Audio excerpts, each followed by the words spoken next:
하나님 말씀은 요한계시록 3장 20절에서 22절까지의 말씀입니다. 요한계시록 3장 20절에서 22절까지의 말씀입니다.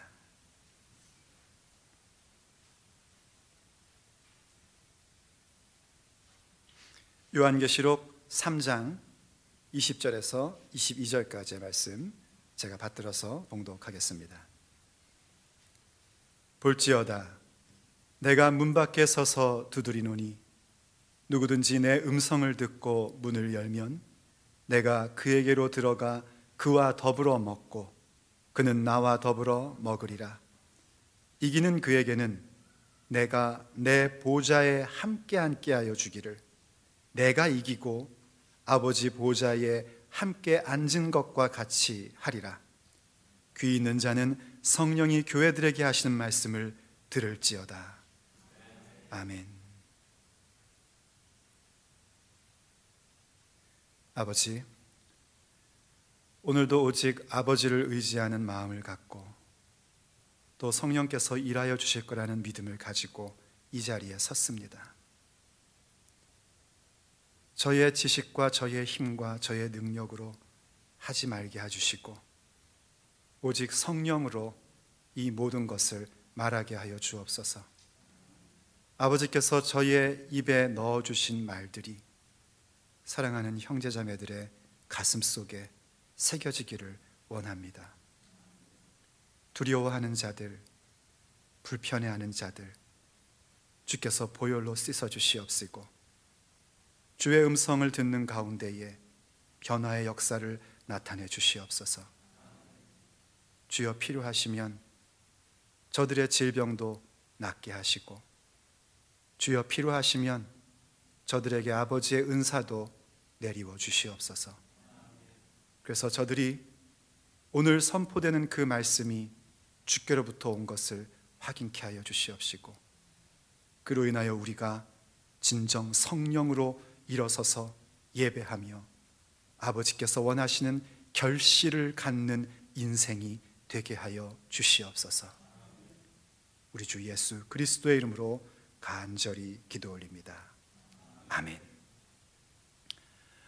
여러분들의 귀가 열리기를 먼저 축복합니다. 여러분들의 마음의 문이 열려지기를 축복합니다. 지금 우리가 함께 나누고 있는 이야기인 믿는 자들이 받을 성령, 곧 예수를 믿는 자에게 약속되어진 성령의 세례에 대한 얘기는 우리가 정말 생명 있는 믿음을 살 것이냐, 아니면 그저 경건의 모양만 갖다가 죽은 믿음으로 전락할 것이냐 하는 절대절명의 문제입니다. 성령 세례라는 것은 어떤 특정 교단의 교리가 아니라 성경이 우리에게 알리는 바 하나님께서 약속하신 부분입니다. 예수를 믿는 사람들, 예수를 영접한 사람들이 받을 성령을 주실 것에 대해서 분명히 말하고 있고, 예수님을 믿고 하나님의 자녀가 된다는 영접의 부분과 성령으로 세례를 받는다는 것은 확연히 다르다는 것을 성경이 말씀해 줬으며, 제가 지난주 동안 익히 여러분에게 선언해 온 바입니다. 물론 성경에는요, 예수님을 만나고 믿으며 성령의 세례를 받는 것이 동시에 일어났던 고넬료 같은 사람도 있습니다. 그리고 혹은 성령의 충만함을 먼저 받고 그리고 나서 세례를 받는, 그때 세례를 받는다는 것은 예수님을 만나 나의 그리스도로, 나의 구세주로 영접함을 나타내는 표시를 얘기하는 것인데, 그렇게 성령의 충만한 세례를 받고 그리고 물 세례를 받은 바울 사도의 경우도 있습니다. 그렇지만 그런 케이스에서도 분명히 우리에게 알려주고 있는 바는 뭐냐면, 예수님을 만나서 믿는다 하는 것과 성령 세례를 받는 것은 분명히 다르다는 것을 얘기해 주고 있습니다. 특별히 우리가 살펴봤던 것처럼 예수님의 제자들을 볼 때에, 우리가 그 가운데 대표로 베드로 사도님만 얘기해서 참 죄송스럽긴 하지만 어쨌든 그분이 대표적으로 나왔으니까, 성령 세례를 받기 전 예수님 만나 신앙 고백을 했음에도 불구하고 결정적 순간에 예수님을 부인하고 저주했던 것과, 성령 세례를 받은 후에는 그가 어떤 상황 속에서도 비록 연약함과 허물은 있을지언정 절대로 예수를 부인할 수 없는 그런 당당한 결실의 사람으로 서 있는 것을 우리는 봤습니다. 그걸 외면하셔서는 안 됩니다. 어떤 사람들은 그렇게 생각할 겁니다. 그거는 성령의 시대가 도래하는, 성령의 시대가 열리는 것이기 때문에 복음서에 있는 제자와 사도행전의 제자의 모습이 다른 것이다 라고 그렇게 얘기를 하는 분들도 있을 겁니다. 그래서 제가 여러분들에게 누구를 보여줬냐면 사도행전 8장에서 사마리아의 복음 전해지는 현장을 보여드렸습니다. 사마리아에 분명히 복음이 전해졌고 그 복음을 받아서 믿었고 세례받았고 빌립을 통하여 하나님의 권능과 기적이 나타났습니다. 그리고 그 보고를 받은 예루살렘에 있는 사도들은 급하게 베드로와 요한을 보냈고, 베드로와 요한이 그곳에 가서 제일 먼저 한 행동이 뭐냐면, 그들이 바로 예수님 영접하고 세례받은 그들이 성령 받기를 위하여 기도했고 그 사역을 실제로 함으로써 안수를 줬으며 그들은 성령을 받았습니다. 분명히 예수를 믿는다고 하는 것과 성령 세례받는 것에 대한 그 차이가 확연히 나타나고 있습니다. 어디 그뿐입니까? 바울 사도께서 에베소 지역에 갔을 때에 이미 예수 믿고 제자된 자들을 만났을 때 그가 물었습니다. 너희들이 믿을 때 성령을 받았느냐? 우리가 이미 살펴본 거 아닙니까? 여러분, 흠정역이라고도 하고 킹 제임스 버전이라고도 하는 책은요, 아예 그 부분을 뭐라고 번역했냐면 since he believed라고 번역을 했습니다. 이라는 거는 you의 고어예요.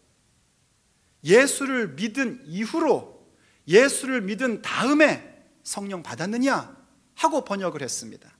만약 여러분 가운데 나는 킹 제임스 버전을 싫어합니다, 나는 그 번역을 믿을 수 없습니다 한다면 그냥 너희들이 믿을 때 성령을 받았느냐 했던 그 역사적인 사건 자체도, 그들이 예수를 믿은 것과 성령 세례를 받은 것은 분명히 구별되어 나타나고 있는 것을 우리에게 확실하게 얘기해 주고 있습니다. 그 부분을 우리는 알고 인정해야 합니다. 왜 자꾸 사람들이 혼란스러워하냐면 서신서에 나와 있는 부분 때문에 혼란스러워합니다. 서신서에서는 예수를 믿음과 성령 세례를 이렇게 약간 믹서해서 얘기하는 경향이 있습니다. 그런데 그 이유는 여러분이 아셔야 될 게 뭐냐면, 우리가 읽는 성경의 편지의 글들, 이를테면 로마서다, 고린도서다 하는 것은 이미 성령 세례를 체험한 사람들을 중심으로 세워진 교회입니다.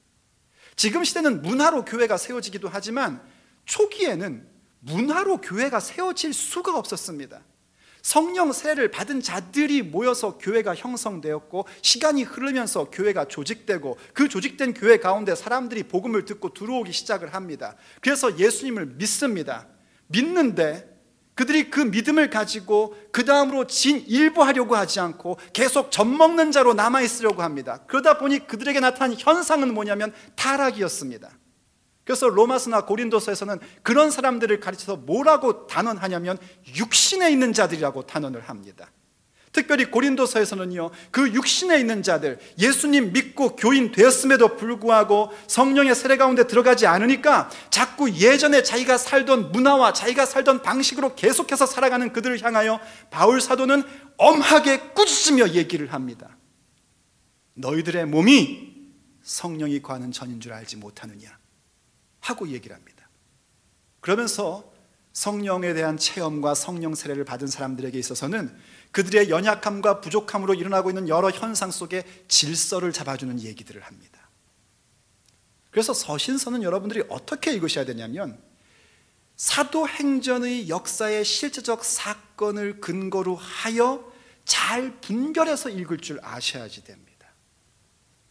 물론 우리가 예수님을 만나고 믿음을 고백하고 거듭나는 것, 글쎄요, 거듭난다는 것도 그건 여러분 자신이 하나님 앞에 진솔하게 질문하고 답할 줄 알아야 되는 것이지만은요, 어쨌든 그것도 좀 넘어가서 나중에 보도록 하고, 거듭났다 하는 것, 예수님 영접했다고 세례받는 것, 이거 전부 다 성령이 하시는 사역임에 틀림없습니다. 성령이 아니시면 우린 누구도 복음을 들을 수가 없고, 성령이 아니면 복음에 대해서 받아들이고자 하는 마음도 생기지 않고, 성령이 없으면 예수님이 나의 구원자라는 고백도 할 수가 없는 것 맞습니다. 그러나 그것이 성령 세례는 아닙니다. 성령 세례는 분명히 다른 겁니다.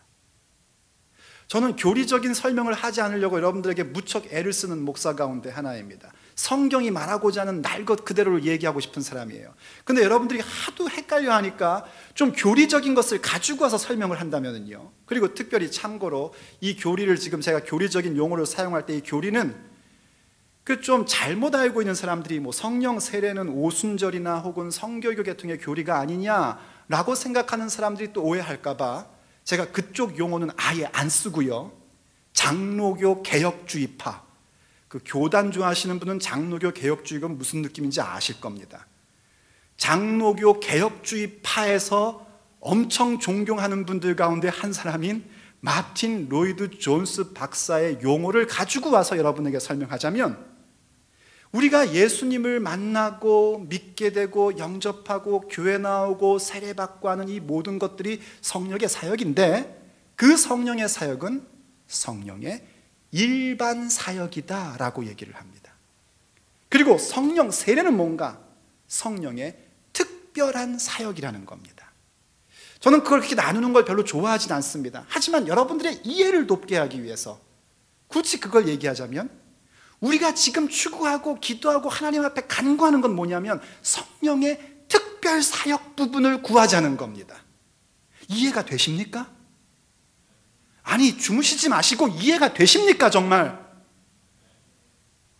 이 부분이 여러분에게 분명하지 않으면 제가 단언컨대 여러분 앞으로 20, 30년 교회 계속 다녀도요, 뭐 몇 년 더 사신다고 해드릴까요? 뭐 50년 더 사신다고 해드릴까요? 50년 더 사시면서 교회를 다녀도 맨날 그 모양 그 꼴일 겁니다. 저는 여러분들을 그렇게 둘 마음이 없습니다. 제가 여기에 온 이유는 그러한 부분에서 깨어나게 하고 하나님이 우리를 향하신 그 계획을 온전케 만들고자 이 취유학 가운데 온 것이지, 그저 여러분과 같이 하하호호 즐거워하는 마음으로 살려고 온 게 아닙니다. 그러므로 여러분, 믿는 자들, 예수 만난 사람들, 그래요, 그 용어를 다시 쓰면 성령의 일반 사역으로 여기에 모인 여러분들, 그들에게 약속한 성령의 특별 사역인 성령 세례를 여러분은 사모하셔야 됩니다. 왜 제가 이것을 강조하는지 여러분들은 얼른 아셔야 됩니다. 제가 바뀐 게 아니고요, 저는 그동안 이 부분에 대해서 수없이 얘기를 해왔습니다. 그런데 여러분들은 그 수없는 얘기 가운데에 정말 주께서 주시고자 하는 말씀을 듣기보다는 그냥 내가 듣고 싶은 얘기만 들어오신 겁니다. 복락을 들으면서 복락에 대하여 감상을 했지 내가 그 복락에 들어갈 생각은 하지 않은 겁니다.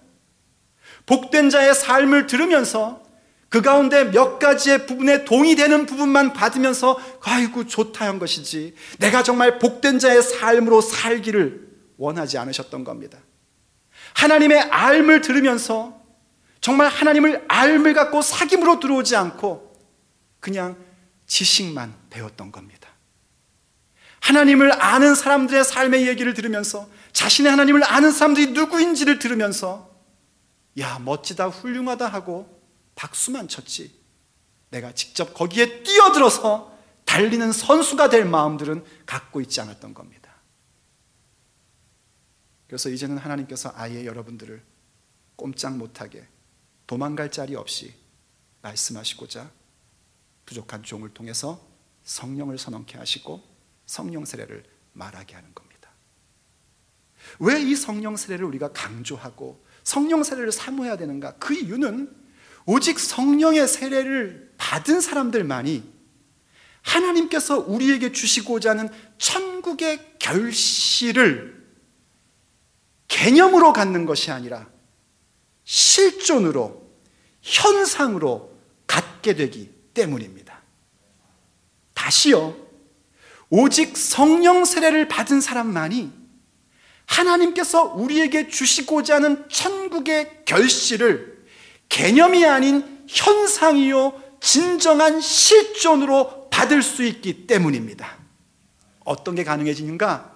오직 성령 세례를 받은 사람들만이 예수의 증인이 됩니다. 둘째로는 오직 성령 세례 받은 사람들만이 하나님의 자녀임이 증언됩니다. 오직 성령으로 있는 사람들만이 율법의 요구를 이룰 수 있습니다. 오직 성령 세례 받은 사람만이 하나님의 비밀한 것을 알기 시작을 합니다. 그리고 오직 성령 세례 받은 사람만이 이러한 과정을 통하여 진정한 교회의 모습으로 서서 하나님의 영광을 찬송하게 됩니다. 이게 성령 세례 받은 자들에게만 주어지는 진정한 결실입니다. 흉내내는 게 아니라, 문화로하는 것이 아니라 내 인격이 되고 내 실존이 되고 영원한 천국으로 이어지게 되는 겁니다. 오늘 이 5가지를 다 얘기할 수는 없어요. 시간이 없으니까요. 근데 그 가운데 한 가지, 우리가 제일 편안해하는, 아주 만만해하는 한 가지를 얘기하고 싶습니다. 오직 성령 세례 받은 자들이 하나님의 자녀임이 증언된다는 겁니다.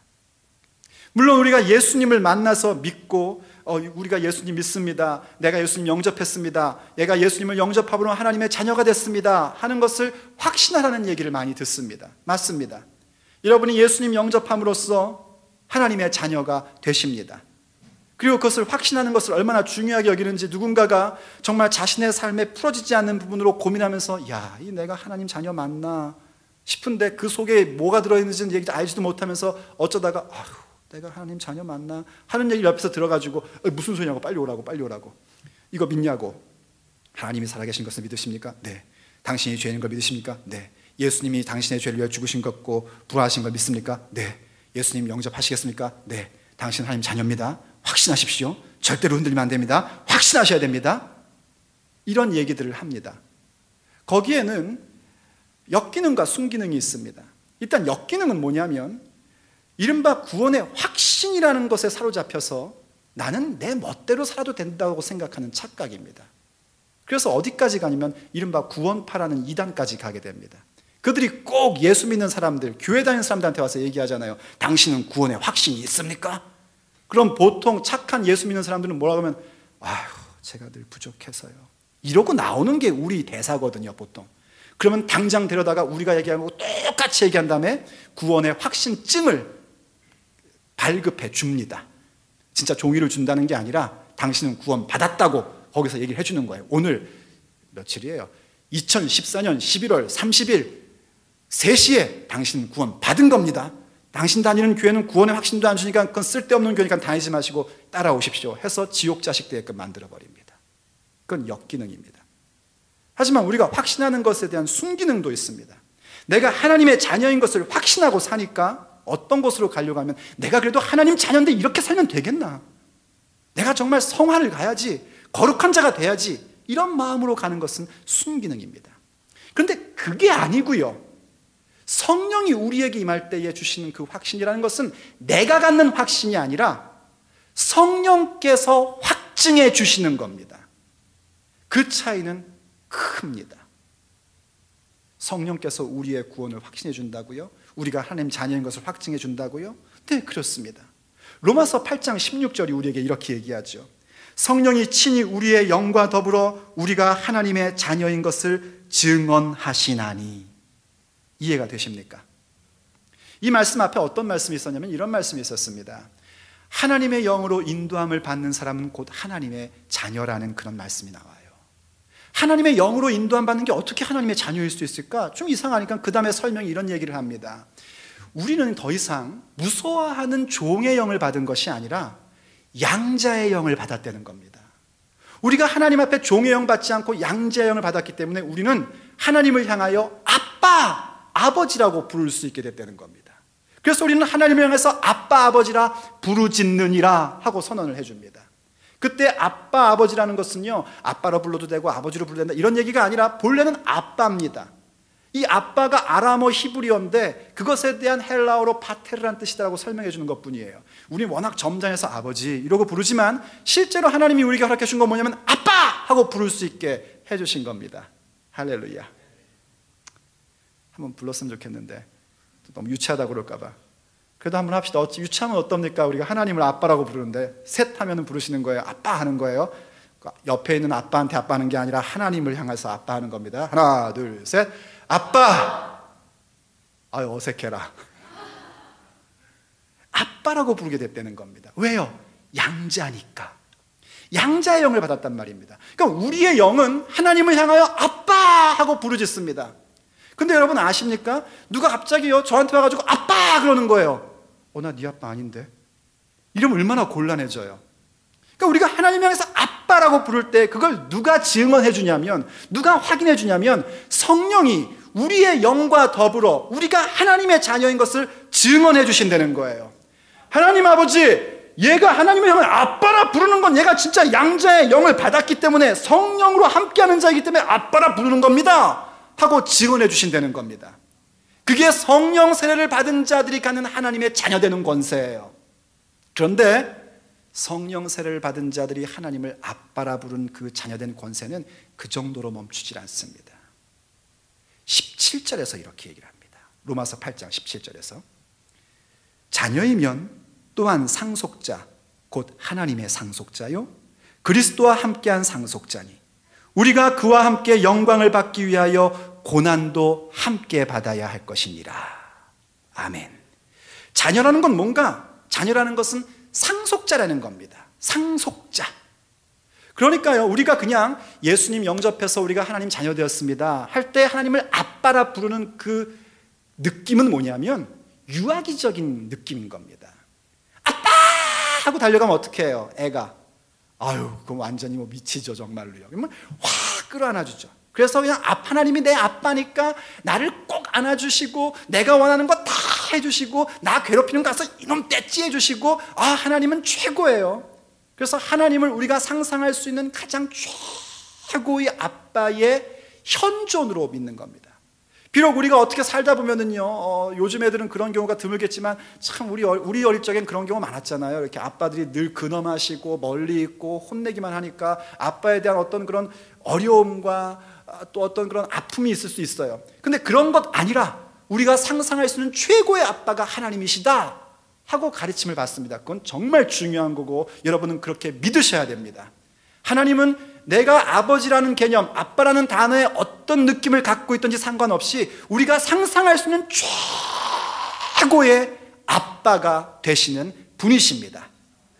그런데 거기서 멈추면 안 된단 말입니다.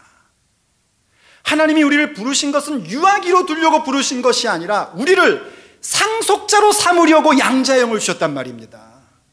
상속자요, 대리인이 필요한 미성년자가 아니라 그 상속의 무게를 견딜 수 있는 상속자로 삼으시려고 우리에게 양자의 영을 넣어주셔서 너는 내 자녀라고 부르고 계신단 말입니다. 그런데 그 상속이 어떤 상속인가? 하나님의 상속자인데 곧 그리스도와 함께한 상속자란 말이에요. 그리스도와 함께하지 않으면 우리는 상속자가 될 수 없습니다. 우리 혼자서는요, 아무리 날고 기어도 하나님의 상속자가 될 수 없어요. 그리스도와 함께한 상속자예요. 그래서 뭘 해야 되는가? 그리스도와 함께하는 영광을 우리는 바라보고 그 영광을 향하여 나아가는 것이며 그 영광을 얻기 위하여 고난도 그리스도와 함께 받는 겁니다. 근데 그게 싫은 겁니다. 우리가 솔직히 얘기해서 그 부분이 싫단 말이에요. 오해하지 마십시오. 그리스도와 함께 받는 고난은요, 여러분이 살아오면서 받았던 그런 고난 따위들을 얘기하는 게 아닙니다. 그리스도의 고난인 겁니다. 뭐 학생들이 공부하기 위해서 힘들어하는 고난, 그런 거 얘기하는 거 아닙니다. 뭐 먹고 살기 위해서 일할 때 받는 고난, 그런 거 얘기하는 거 아닙니다. 인간의 죄악으로 인해 배신당하고 그랬던 그런 거 아닙니다. 그 고난은 그리스도께서 걸어가셨던 그 길입니다. 바로 하나님을 믿지 아니하는 백성들, 하나님을 거역하는 백성들로 통하여 받고 있는 그 고난, 예수의 복음을 듣지 않고 성령 세례를 거부하는 자체를 보는 그 고난, 그 고난에 함께 참여하게 되는 겁니다. 여러분, 사실은요, 그 고난에 동참한다는 것은 정말 영광스러운 일입니다. 왜냐하면 성령 세례를 받은 자들은 그 고난의 의미가 뭔지를 압니다. 그 고난은 주님과 함께 받을 영광이라는 사실을 압니다. 그래서 생각해 보면 현재의 고난이 장차 우리에게 나타날 영광과 비교할 수 없다는 사실을 누가 아냐면 성령 세례 받은 자만이 진짜 압니다. 아이고 내 팔자야 하다가 그냥 로마서 8장 18절 생각하건대 현재의 고난은 장차의 영광과 좋게 비교할 수 없도다. 그렇지 뭐 권찮아지겠지, 그 얘기가 아니고요, 상속자로서 하나님의 영광에 상속된 자녀로서 당당히 걸어가는 그 삶에 나타나는 그리스도와 함께하는 것 말입니다.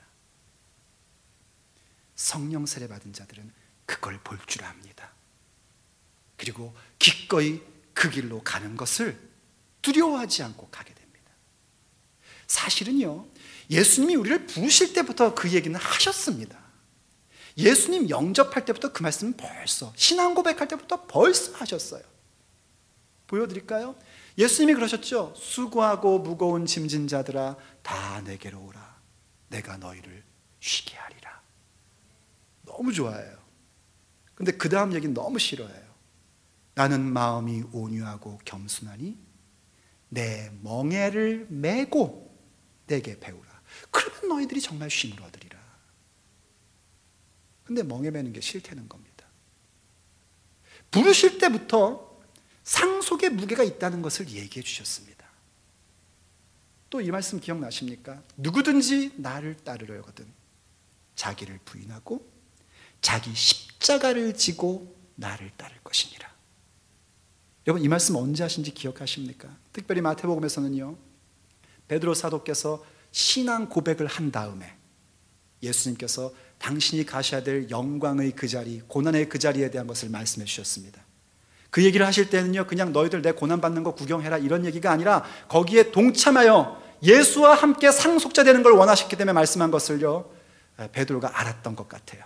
그래서 예수님을 붙잡고 가나요? 그럴 수 없습니다 라고 얘기했습니다.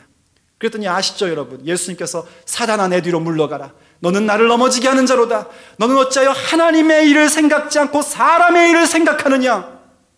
그리고 나서 그 옆에 있는 모든 제자들에게 하신 말씀입니다. 누구든지 나를 따르려거든 자기를 부인하고 자기 십자가를 지고 나를 따를 것이니라. 예수님과 함께 가는 그 길에는 상속의 무게가 있단 말이에요. 그런데 우리가 그것들을 전부 다 부인하고 외면하려고 합니다.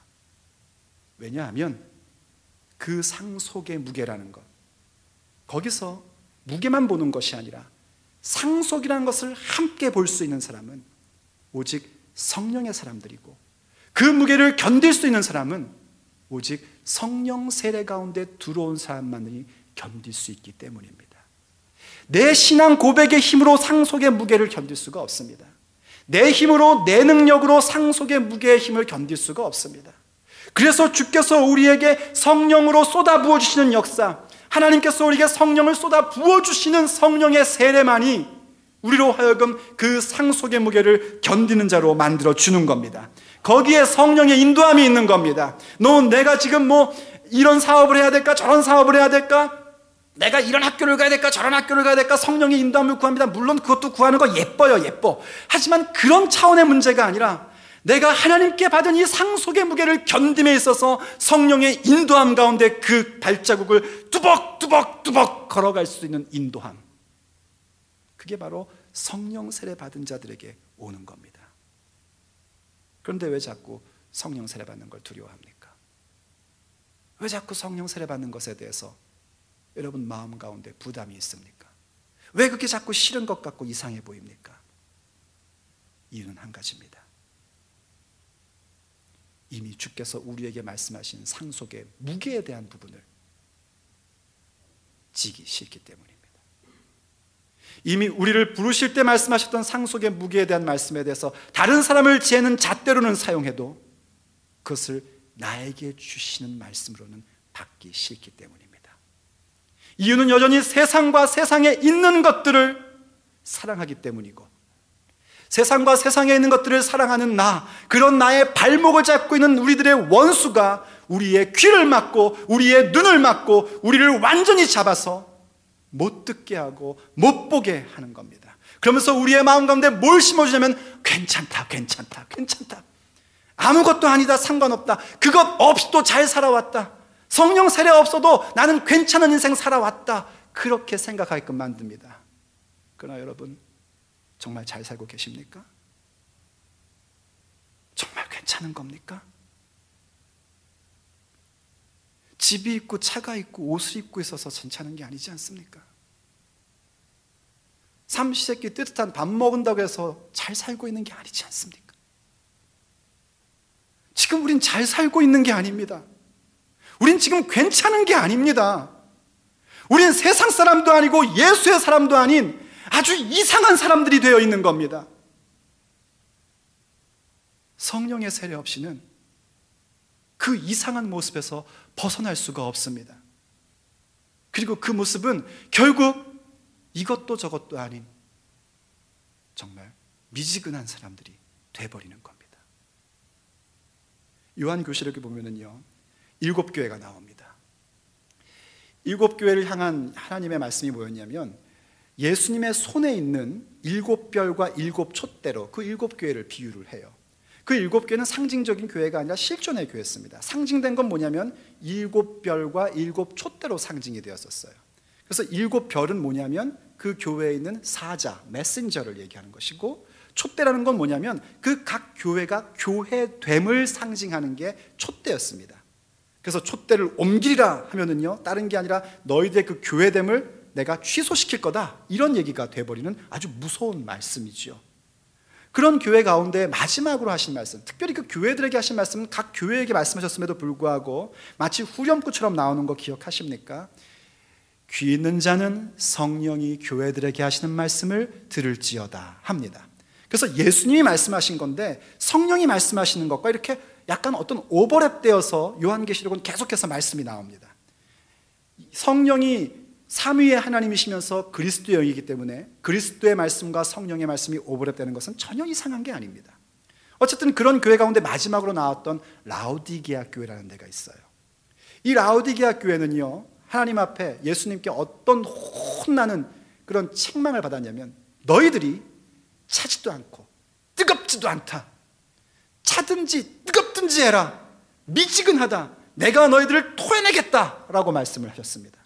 정말 무서운 말씀이었어요. 그래서 우리는 20세기까지만 해도요, 이 말씀에 대해서 어떻게 여겼냐면, 그래, 우리가 뜨거운 열정의 신앙을 가져야 된다, 그렇게만 생각을 했었습니다. 근데 이상한 게 있었지 않습니까? 항상 볼 때마다 분명히 주님은 차든지 뜨겁든지 라고 말씀하셨는데, 우린 차든지는 뭔지 모르겠으니까 냅두고 그냥 뜨겁자 뜨겁자 이것만 얘기해왔단 말이에요. 근데 2002년에 고고학으로 하나 발견을 한 게 있었습니다. 그것은 1세기의 골로새 시티를 발굴을 했어요. 이 1세기의 골로새 시티를 2002년에 발견하면서 이 말씀에 대한 해석이 굉장히 풍요로워지기 시작을 했습니다. 그건 이런 겁니다. 본래 이 라오디게아라는 지역은 골로새와 히에라폴리스라는 그런 두 도시 사이에 가깝게 이렇게 있었습니다. 근데 이 히에라폴리스는 뭐로 유명했냐면 미네랄 핫스프링, 온천으로 굉장히 유명했었습니다. 그리고 그 온천이 얼마나 유명했냐면 아주 그 깊은 어떤 고질적인 병도 낫게 해주는 그런 어떤 얘기들이 나오는 그런 뜨거운 온천으로 유명한 지역이었어요. 그러니까 뜨겁든지가 무슨 얘기인지 우리가 알 수 있을 것 같죠, 그렇죠? 근데 골로새 1세기 시티가 발굴되면서 알게 된 게 뭐냐면요, 골로새 그 시티는 1세기 때에 아주 한여름에도 시원한 그런 cold, fresh water가 콸콸콸콸 솟아나는 지역이었다는 사실을 알게 된 겁니다. 근데 이 라오디게아는요, 안타깝게도 그 뜨거운 온천도 없었고 그런 cold water도 없었던 거예요. refreshing water라고 보통 표현하는데 refreshing water도 없었던 거예요. 그래서 그 물을 필요로 하면은 히에라폴리스에서 뜨거운 물을 실어가지고 옵니다. 그럼 라오디게아가 가깝다 할지라도 라오디게아에 올 때쯤 되면 어떻게 돼요? 미지그리해지는 거예요. 그리고 또 신선한 물, 아주 그 신선한 리프레싱 워터를 마시고 싶으면 골로새에서 가지고 옵니다. 근데 거기서 가지고 오면 더운 날 어떻게 돼요? 이게 오면 역시 이것도 시원한 게 아니라 미적지근한 거예요. 라오디게아에서는 그러한 현상들이 굉장히 자주 보였던 현상들입니다. 그래서 주께서 그들이 자주 보는 그 모습 속에서 너희들이 뜨거움도 없고 그 뜨거움으로 인하여 치유되고 너희들의 고질적인 부분이 고쳐지는 그런 역사도 없고 정말 너희들의 가슴 속에 리프레싱 워터처럼 그 신선하고 시원한 그러한 것도 없고 이건 이것도 아니고 저것도 아니고 도대체 니들 뭐냐 하고 얘기하는 겁니다. 요즘에 애들이 좋아하는 노래 가운데 썸이라는 노래가 있대요. 내 거인 듯 내 거 아닌 내 거 같은. 이거 뭐 되게 외우기도 힘들었어요. 꼭 하나님 앞에서 우리들이 어떤 그런 모습을 갖고 있냐면 하나님 거인 듯 하나님 거 아닌데 하나님 거 척하는, 뭐 애들이 연애할 때 그렇게 그런 걸 썸이라고 한대요. 썸 탄다고 한대요. 연애할 땐 그렇게 밀고 땡기고 썸 타는 게 좋을지 모르지만 저 같은 상태에 걸리면 당장 헤어져요. 하나님은요, 여러분이 썸 탈 대상이 아닙니다. 하나님은 여러분이 꽉 붙잡고 정말 그 뜨겁든지 아니면 리프레싱 되는 시원함이 있든지 그 모든 것들을 가져야 합니다. 그런데 이 사람들은 어떻게 생각하냐면 괜찮다고 생각했던 겁니다. 괜찮다고, 우린 부자라고, 우린 부유하다고, 우린 이렇게 만족하고 살고 있다고 그렇게 생각하고 산 겁니다. 그러나 만족한 게 아니고 부자가 아니었어요. 우리와 똑같습니다. 이것도 아니고 저것도 아닌 모습으로 살면서 괜찮다고 다 그런 거라고 그러면서 삽니다. 내 속에 정말 성령의 뜨거운 불이 임해서 내가 그렇게 고질적으로 고쳐지지 않았던 그 부분들, 하나님께 전적으로 항복하고 싶은데 전적인 항복이 되지 않은 그 어떤 부분들, 그것은 오직 성령의 불로만 태워질 때에 해결될 수 있는 부분인데 그런 뜨거움도 없고, 그렇다고 해서 그 뜨거움이 없으니 그 태워진 속에서 주께서 말씀하신 생수의 강이 솟아오르는 그러한 것도 없고, 그러면서 우리는 말합니다. 괜찮아요. 이 정도면 됐어요. 그런 자들을 향하여 주께서 이렇게 말씀하신 겁니다. 요한계시록 3장 17절로 19절. 내가 말하기를 나는 부자라 부요하여 부족한 것이 없다 하나 내 곤고한 것과 가련한 것과 가난한 것과 눈먼 것과 벌거벗은 것을 알지 못하는도다. 내가 너를 권하노니 내게서 불로 연단한 금을 사서 부요하게 하고 흰옷을 사서 입어 벌거벗은 수치를 보이지 않게 하고 안약을 사서 눈에 발라 보게 하라. 무릇 내가 사랑하는 자를 책망하여 징계하노니 그러므로 내가 열심을 내라. 회개하라. 주님의 말씀입니다. 저는 예수님 영접하고요 그냥 유아기로 사는 게 좋아요. 천만에요. 그것은 반드시 여러분에게 실패를 가져올 겁니다. 왜냐하면 주님은 이미 그렇게 유아기적인 주님을 만난 사람들에게 약속한 성령의 세례가 있기 때문입니다. 여러분들이 예수님을 영접하여 하나님을 아버지라고 부르는 것과 여러분이 성령 세례를 받고 상속자로서 하나님을 아버지를 부르는 것은요, 누군가의 비유처럼 얘기하자면 그것은 마치 이슬비 내렸던 숲속을 걸으며 젖는 것과 내 자신이 폭우 속에 들어가 젖는 것의 차이입니다. 저는 그 비유가 참 적절하다고 생각합니다. 이슬비 내리는 후에 거는 숲속 갔다 오면 옷도 젖기도 하죠. 기분 좋습니다. 그 정도도 만족하다고 스스로 생각합니다. 그러나 주님께서 우리에게 약속하신 것은 그것이 아니라 생명의 폭포수입니다. 성령의 폭우입니다. 그 폭우를 맞으면 나의 심령이 적서지고, 그 폭우를 맞으면 내 뱃속에서부터도 뭔가 솟아오르는 것이 생기기 시작을 합니다. 그것이 바로 주께서 우리에게 약속하신 성령의 생명의 물입니다. 그런데 우리들은 성령의 폭포수와 같은 하나님의 약속이 지금 우리에게 임하고 있음에도 불구하고 그냥 구경만 하고 있는 거예요. 보면서 아, 좋다, 혹은 아, 이상하다, 왜 저렇지 그러기만 하지 직접 그 폭포수 속에 들어와서 몸이 적셔질 생각은 하질 않습니다. 그 폭포수를 향해 입을 벌려 나의 그 갈증남을 해결할 수 있는 것을 원하지는 않고 있는 겁니다. 그러면서 말합니다. 나는 부자예요. 나 30년 믿었어요. 우리 조상의 조상부터 교회 다녔어요. 왜 이러세요 정말? 우리 집에 목사가 몇 명인 줄 아세요? 그걸로 구원이 됩니까 여러분? 그걸로 정말 여러분의 그 갈증이 해소가 됩니까? 여러분의 그 의에 줄이고 목마른 것이 해결이 됩니까? 안 되지 않습니까? 정말 우리는 가련한 자들입니다. 우린 정말 가난한 자들입니다. 우리는 벌거벗은 자들 같은 사람들입니다. 우리는 아무것도 못 보고 있는 겁니다.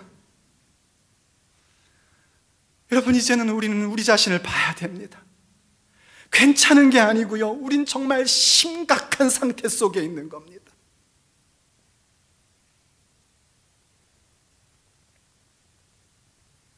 주의 말씀을 들으십시오. 내게로 와서 금을 사서 부유하게 해라. 여러분, 뭘로 살 겁니까? 주의 음성 듣고 믿는 믿음으로 사는 것입니다. 내게로 와서 흰옷을 사서 너의 벌거벗은 수치를 가려라. 뭘로 살 겁니까? 주님 앞에 강청할 수 있는 그 기도의 권세로 사는 것입니다. 너희들은 안약을 사서 너의 눈에 바르고 좀 봐라. 뭘로 살 겁니까? 예수의 보혈로만 살 수 있는 거예요. 그래서 여러분들 성령의 세례를 받아야 된단 말입니다. 근데 여러분 아십니까? 오늘 본문을 읽었던 바로 그 다음 말씀에 정말 심각한 말씀이 선언됩니다. 계시록 3장 20절 한번 보십시오. 볼지어다 내가 문 밖에 서서 두드리노니 누구든지 내 음성을 듣고 문을 열면 내가 그에게로 들어가 그와 더불어 먹고 그는 나와 더불어 먹으리라. 많이 듣던 거죠. 어디서 봤습니까? 불신자 전도하기 위한 쪽지나 책에서 많이 보셨을 겁니다. 근데 여러분 아셔야 됩니다. 이 얘기는 지금 불신자에게 주님이 하신 말씀이 아닙니다. 주님의 손에 있었던 7 교회, 소위 말해서 신앙 고백 가졌던 그 7 교회 중에 하나인 라오디게아 교회를 향하여 말씀하신 겁니다. 주께서 문 밖에서 문을 두드리신다는 거예요. 제가 이것을 성령 세례로 비유한다면 지나치다고 생각하십니까? 아닙니다. 안 지나칩니다. 예수님께서요 친히 말씀하신 적이 있으셨죠. 너희가 내 안에, 그들이 내 안에, 내가 너희 안에. 이 부분이 어떻게 이루어질까? 주님이 우리 안에, 우리가 주님 안에 어떻게 이루어질까? 했더니 주께서 계속 말씀했습니다. 내 말이 너희 안에, 너희가 내 안에. 그럼 여러분 거기서 질문 던지셔야 됩니다. 주님의 말씀이 내 마음에 임한다는 게 뭡니까 도대체? 주님 말씀이 내 마음에 임한다는 게 말씀 몇 구절 외우는 겁니까? 그냥 기억하는 겁니까? 그 차원 아니라는 거 아시지 않습니까? 이미 가르쳐 드렸습니다. 3번째 시간 메마른 뼈의 생기를 얘기할 때에 새 언약에 대한 얘기 말입니다. 주의 말씀이 우리의 마음판에 새겨지고 우리의 속에 둔다고 예레미야 선지자를 향하여 새 언약의 약속을 주셨고, 어떻게 주의 법이 우리의 속에, 우리의 마음판에 두게 됐을까 했더니만 하나님께서 내 영을 너희 속에 두어 내 말씀을 지키게 하리라 하고 약속을 주셨습니다. 새 언약, 화평의 언약으로 이루어진 거란 말이에요. 그럼 뒤집어 얘기하면 성령이 우리 가운데 임하시는 성령의 세례의 그 흠뻑 젖는 역사로 들어갈 때 비로소 주의 말씀은 우리의 마음에 새겨지는 것이요, 그게 엄밀한 의미에서 예수가 내 안에 계신 겁니다. 그래요, 여러분. 백보양보해서요, 예수님 믿는 것도 성령의 사역이기 때문에 여러분에게 예수님이 계십니다. 하지만 그게 아니라 주님은 또다시 말씀하신단 말이에요. 내가 문을 두드리노니 열어라는 겁니다. 그럼 내가 그에게 들어가서 그와 더불어 먹고 그는 나와 더불어 먹으리라 하고 얘기합니다. 더군다나 21절에서는 이렇게 얘기했습니다. 이기는 그에게는, 여러분 누가 이길 수 있는지는 이미 말씀해 드렸습니다. 오직 성령 세례 받은 자만이 성경이 약속하고 있는 하나님의 약속의 결실을 맺을 수 있다고 했습니다. 이기는 그에게는 내가 내 보좌에 함께 앉게 하여 주기를, 내가 이기고 아버지 보좌에 함께 앉는 것과 같이 하리라. 귀 있는 자는 성령이 교회들에게 하시는 말씀을 들을지어다. 뭐가 생각납니까? 앞에서 얘기했던 상속이 생각나지 않습니까? 예수님과 함께 받을 그 영광의 상속말입니다. 주님 보좌에 함께 하는 그 말, 그 상속말입니다. 그 상속이 이루어지려면 성령이 교회들에게 하시는 말씀에 귀를 기울이셔야 합니다. 내가 예전에 예수님 영접했었고 세례 받았기 때문에 괜찮다고 생각하실 것이 아니라 주께서 약속하신 성령을 여러분들이 받기로 결정하시란 말입니다. 주님이 문 밖에서 문을 두드리게끔 내버려 두지 마시고 마음의 문을 열고 성령이여 내게 임하소서 하고 간구하시란 말입니다. 약속하신 대로 세우신 주의 종을 통하여 태어날 때에 그 생기가 메마른 뼈인 나의 가운데에 들어올 것을 믿고 입을 벌리십시오. 은혜의 폭포수 가운데에 구경하고 있지 말고 들어와서 그 생수를 마시십시오. 완전히 적셔주십시오. 하나님의 사랑에 완전히 흠뻑 적는 자가 되십시오. 그러면 우리에게 약속하신 그 역사는 이루어지는 겁니다. 우리가 혼자서 확신하는 것이 아니라 성령께서 저들이 바로 하나님의 자녀입니다는 것을 증언해 주신 역사가 나타나는 겁니다. 나 혼자 증인 되려고 애쓰는 것이 아니라 내가 보았고 내가 들었기 때문에 나의 존재 자체가 증인으로 설 수밖에 없는 겁니다. 그러니 어찌 우리가 성령 세례를 사모하지 않을 수 있습니까? 사랑하는 여러분, 하나님 앞에 완전히 항복하시길 바랍니다. 항복이 안 됩니까? 압니다. 안 되는 그 부분이 있습니다. 여러분이 스스로 주 앞에 회개하고 이것 항복합니다, 이것 항복합니다 했지만 어느 부분에 가서 항복이 안 되는 부분이 있을 겁니다. 만약 여러분이 그 부분을 발견했다면 여러분들은 복받은 자입니다.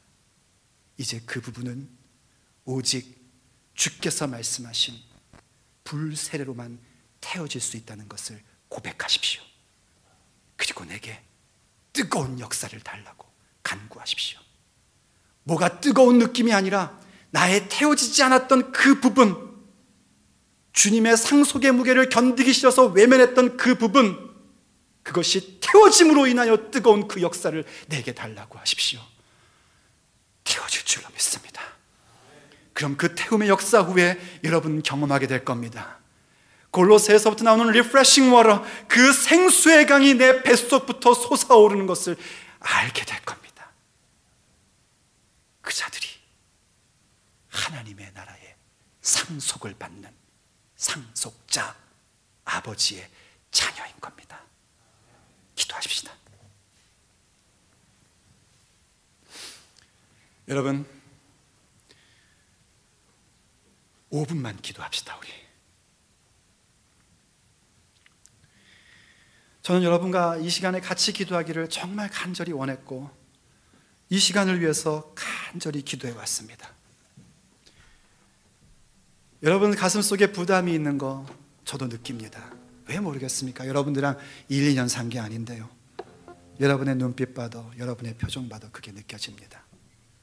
하지만 그 부담이 과연 지금 선언되는 말씀이 잘못됐기 때문에 부담스러운 겁니까?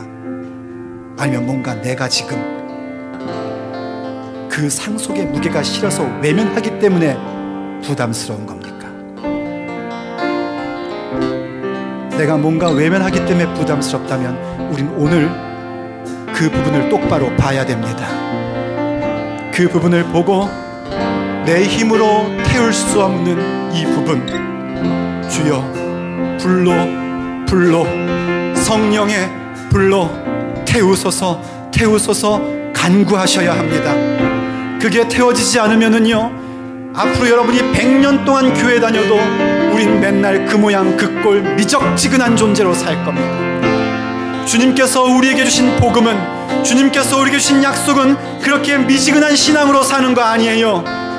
우리의 그 고질적인 부분이 치유되는 뜨거움을 갖게 하시는 것입니다. 우리의 그 풀어지지 않는 갈증을 해소할 수 있는 그 시원한 물로, 그 생수의 강으로 우리를 집어넣는 그 믿음의 약속입니다. 그런데 우리가 그 상속의 무게가 실어서 외면하고 살았다면 오늘 우리는 회개해야 됩니다. 여러분, 모든 것들을 다 내려놓으십시오. 그리고 오직 내가 생명을 가져야겠다는 사실만 기억하십시오. 하나님이 약속하신 것을 내 인생 가운데 개념이 아니라 형상으로 가져야겠다는 것만을 마음의 소원으로 품으십시오. 그리고 그것을 가지려면 오직 성령의 세례 받은 자들만이 그것이 가능했던 성경의 증거를 믿으시고, 나에게 성령과 불로 세례를 달라고 간구하셔서 태울 것은 태우고 없앨 것은 없애요. 하나님의 뜨거운 역사를 간구하며 받기를 축복합니다. 축복합니다. 예수의 보혈로 회개하며 나가시다. 다같이 여러분의 목소리로 기도 시작합니다.